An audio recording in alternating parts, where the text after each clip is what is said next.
رہا ہے بوٹیاں. آج وسیم بھائی دنیا سے چلے گئے, زبردست زبردست مزہ آ رہا ہے. یہی ہوتا ہے. یہ دیگیں ویگیں نہیں, میت دیگیں جو ہے یہ ولیمہ ہے, ولیمے پہ میت پہ کھانا کھلانا یہ حدیث سے ثابت نہیں ہے. صدقہ جاریہ میں صدقہ کرو, چپکے سے کسی غریب کو پیسے دے دو, یہ نہ بتاؤ کہ میرے ابا مرے اس لیے دے رہا ہوں. بس دل میں صدقے کی نیت کر کے کسی غریب کو پیسے دے دو, نیت یہ کرو کہ اس کا ثواب ابا کو پہنچے. غریب کو بتاؤ گے وہ کہے گا اللہ فلاں کے ابا بھی مر جائیں, وہ تو اس سے بڑا سیٹ ہے. کھلانا, ہدیے دینا یہ خوشیوں کی سنت ہے, یہ میتوں پہ سوٹ نہیں. مذہب کو بدنام کر رہے ہیں ہم لوگ. غیر مسلم بولے گا یار تمہارے بیٹے کی شادی تھی تو بھی وہی مرغا پکایا تھا, ابا کا انتقال ہوا تو بھی وہی مرغا. میں اس پر ایک دلچسپ لطیفہ سنا دوں پھر بیان ختم کرتا ہوں. ایک آدمی جو تھا نا, اس نے کہیں ہمارے بیان سنے ہوں گے یا علماء کے بیان سنے گے, اس نے تہیہ کر لیا, اس کے والد کا انتقال ہوا, اس نے تہیہ کر لیا کہ میں دیگے نہیں پکاؤں گا, نہیں کھلاؤں گا. میرے ابا دنیا سے چلے گئے, بس میں روؤں گا, اللہ سے مغفرت کی دعا مانگوں گا, حسب توفیق کہیں صدقہ خیرات کر دوں گا, یہ دیگے شیگے میں نہیں پکاؤں گا. تو لوگ کہاں چھوڑتے ہیں, لوگ کہاں چھوڑتے ہیں.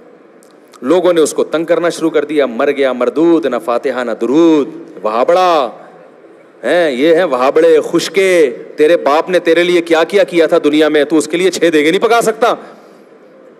بھائی باپ نے جتنا کیا تھا نا اس کے حساب سے تو 6 دیگے بھی کچھ نہیں ہیں. اس کے حساب سے تو میرے بھائی سارا دن بھی لنگر کھلاتے رہو گے, باپ کا حق ادا نہیں ہوگا.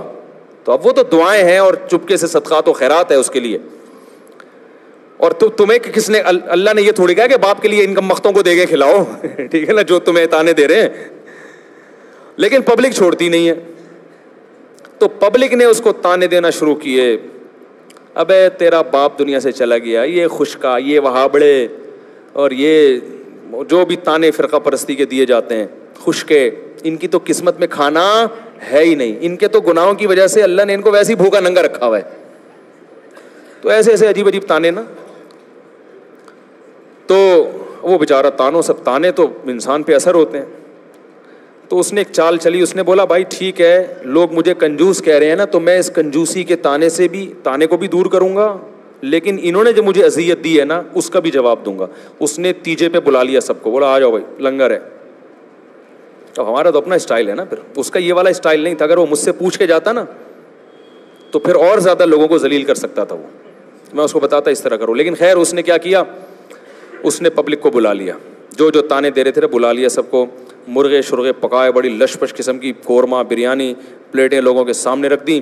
اب لوگ ایک دم جیسے ہی کھانے کے لیے لوگوں نے نوالا ڈالا ہے نا برتن میں, وہ روٹی کا لقمہ اور بوٹیاں اٹھائی ہیں, منہ کے قریب لے کر آئے. اس نے کہا ایک دم اسٹاپ, 1 سیکنڈ میری بات سن لیں. لوگوں نے کہا جلدی بتاؤ بھائی, میت کو عذاب ہو رہا ہے نا قبر میں. یہی جذبہ ہوگا لوگوں کا, میت کو کیا ہو رہا ہے, کچھ ایسا ہوا نہیں ہے میں اپنی طرف سے, لیکن جذبات یہی ہوتے ہیں لوگوں کے کہ بھائی میت کو کیا ہو رہا ہے, عذاب ہو رہا ہے, ہم یہ جب کھائیں گے تو وہ عذاب وہاں سے, یہی مطلب ہے نا کھلانے کا. اور کیا مطلب ہے کہ ہم جب کھائیں گے تو اس کو فائدہ ہوگا, تو یہ مطلب ہوا کہ ہم نہیں کھائیں گے آج ہم تو فائدہ نہیں ہوگا. تو لوگ پریشان کہ یار تیرے ابا عذاب قبر ہو رہا ہے اور تو ہمیں کھانے نہیں دے رہا. اس نے کہا 1 منٹ تھوڑا سا صبر کرو. لوگوں نے کہا کیا کہہ رہے ہیں بھائی, مسئلہ یہ ہے کہ دیکھو میرے باپ کا انتقال ہو گیا, باپ سے کس کو محبت نہیں ہوتی, تو میرے منہ میں تو دال کا نوالا نہیں اتر رہا غم سے. جس کی میت ہوتی ہے نا بیچارہ دال نہیں کھا سکتا, میرے منہ میں تو دال کا نوالا نہیں اتر رہا غم سے, میری یہ شدت ہے. اور تم کمبختو میرے گھر میں مرغے کھانے کے لیے آ گئے ہو, تمہیں شرم نہیں آتی, چلو بسم اللہ کرو, چلو کھاؤ کھاؤ. لوگوں نے کہا کمبخت اب ہمیں کھانے کے قابل.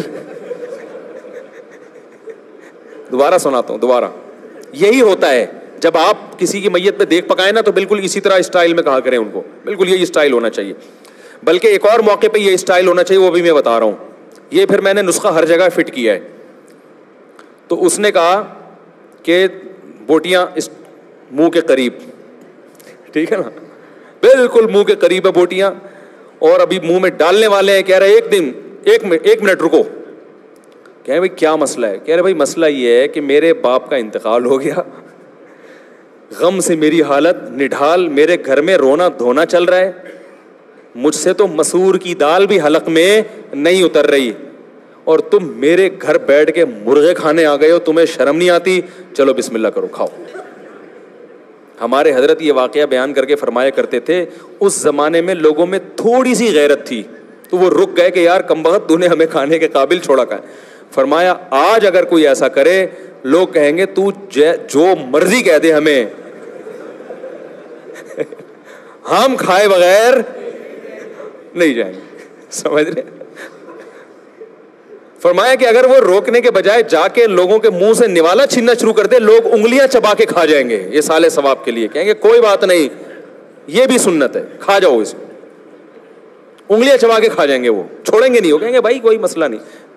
پھر ہمارے حضرت واقعہ سناتے تھے کہ ایک آدمی کی عادت تھی کہ وہ کوئی بھی نہاری کھا رہا ہوتا تھا نا بنس روڈ میں, وہ بڑی مشہور نہاری تھی بنس روڈ کی, اب بھی ہے, تو وہاں سے نہاری پورے کراچی میں اس بہت زیادہ پھیلی ہے. تو وہ بچپن میں وہ بڑی مشہور تھی. تو حضرت فرماتے تھے جو بھی نہاری کھا رہا ہوتا تھا, ایک بندہ جاتا تھا, اس کو تھوڑا سا نا وہاں ساتھ بیٹھ کے تھوڑا سا اس کی پلیٹ میں نیمبو ڈال دیا, اپنی طرف سے لیمو. تو انسان پھر اب آپ نے کسی کا اکرام کیا ہو, تھوڑا سا نیمبو نچوڑ دیا ہو, تو اگلا پھر مروت میں آتا ہے, وہ کہتا ہے چلیں جی بسم اللہ کریں, آپ بھی کھا لیں. تو کہتے چلو میں نے نیمبو بھی ڈال دیا تو میں بھی کھا لیتا ہوں. تو وہ اکثر یہ کیا کرتا تھا کہ جا کے نیمبو نچوڑتا اور ساتھ میں کھانے میں شریک ہو جاتا. لوگ مروت میں شرم نے منع نہیں کر پاتے تھے. ایک دن ایک آدمی نے کہا اس کو میں تھپڑ لگاؤں گا نا, یہ میرے ساتھ ہی حرکت کرے گا. تو اس نے نیمبو نچوڑا ہے اور جیسے ہی کھانا شروع کیا اس نے کھینچ کے ایک تھپڑ لگایا. تو یہ کہتے ہیں میری ماں بھی مجھے ایسی تھپڑ مار مار کے کھلایا کرتی تھی, کوئی بات نہیں اور مار, ٹھیک ہے نا. تو غیرت جب بالکل ختم ہو جائے تو پھر کوئی دلیل اثر نہیں کرتی. السلام علیکم ورحمۃ اللہ.